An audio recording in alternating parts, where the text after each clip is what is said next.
Bismillahirrahmanirrahim. Assalamualaikum warahmatullahi wabarakatuh. Innal hamdalillah nahmaduhu wa nasta'inuhu wa nastaghfir wa la na'udzu billahi min syururi anfusina wa min sayyiati a'malina man yahdihillahu fala mudhillalah wa may yudlil fala hadiyalah. Asyhadu an la ilaha illallah wa asyhadu anna Muhammadar Rasulullah. Qala Allahu fil Qur'anil Karim, a'udzu billahi minasyaitonir rajim. Fadhkuruni adhkurukum washkuru li wala takfurun. Ya ayyuhalladzina amanu ista'inu bis sabri was salah. Innallaha ma'as sabirin.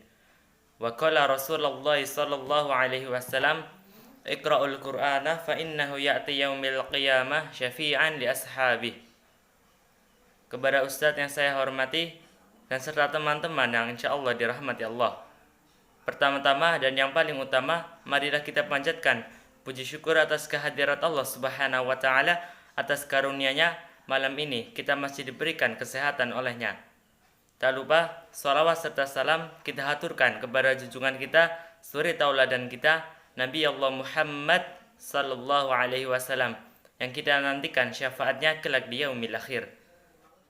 Hadirin rahimakumullah, pada kesempatan ini saya akan membawakan sebuah muhadharah singkat tentang peringatan dari bahaya godaan harta.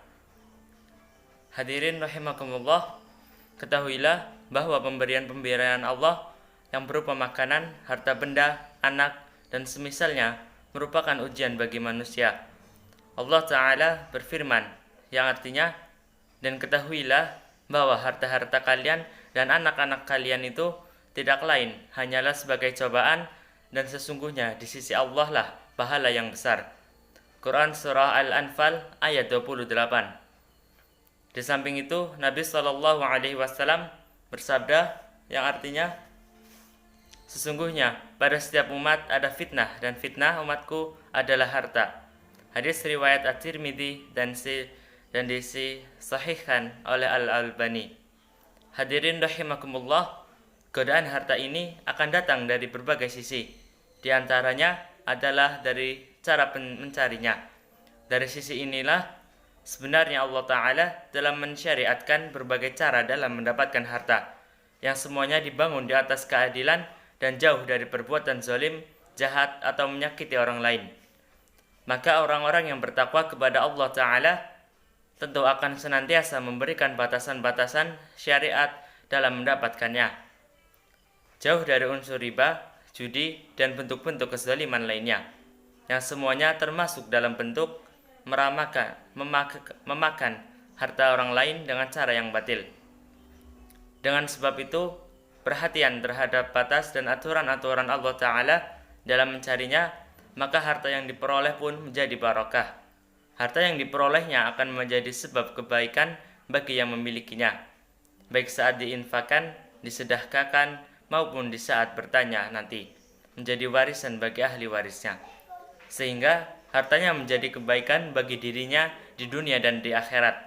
Sedangkan orang-orang yang tidak bertakwa, mereka tidaklah mempedulikan halal atau tidaknya mata pencaharian mereka.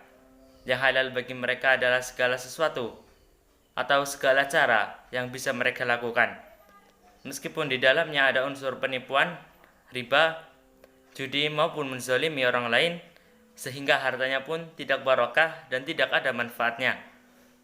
Apabila dimakan atau diinfakkan, maka dia telah memakan atau menafkahi dengan harta yang haram.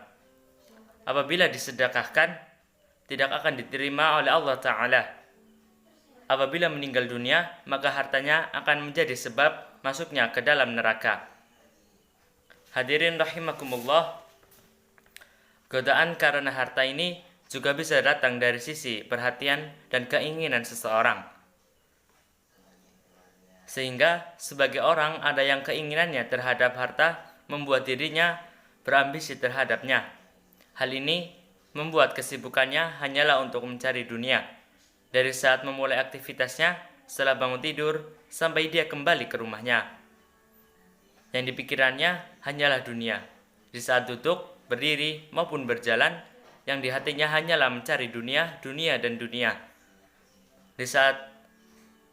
Bahkan di saat tidurnya, yang diimpikan adalah mencari dunia. Lebih dari itu, saat sholat pun pikirannya dipenuhi dengan dunia. Seakan-akan dirinya diciptakan untuk sekedar mencari dunia. Padahal dengan perhatian dan keinginan yang berlebihan hingga melalaikan akhirat seperti itu, seorang tidak akan mendapatkan rezeki kecuali yang telah Allah Ta'ala tetapkan untuk dirinya.